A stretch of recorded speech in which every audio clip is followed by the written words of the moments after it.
Assalamualaikum warahmatullahi. Okey, macam ni. Saya nak share satu review. Dia ringkas je tapi padu. Customer ni dia ambil 2 botol. Dia ambil 2 botol kapsul tapak baru kita ni. Dan dia kata sekarang Alhamdulillah badan rasa ringan. Yang paling penting sekali, tapak kaki dah tak rasa menyucuk-nyucuk macam dulu.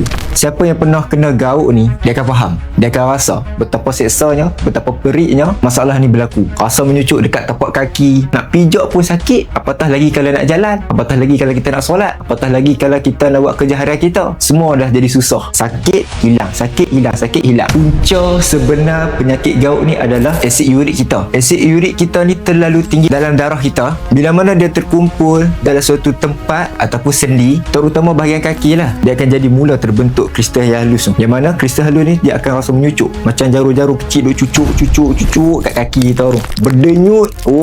Berdenyut.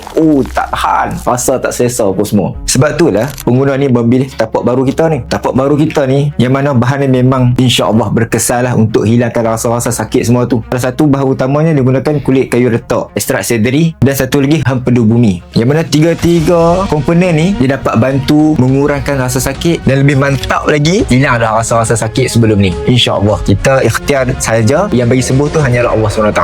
Kalau hampa pun masih rasa kaki duk menyucuk-nyucuk, rasa ataupun sendi tak rasa tak selesa, jangan tunggu sampai masalah ni datang lagi. Hampa boleh dapatkan sekarang tau.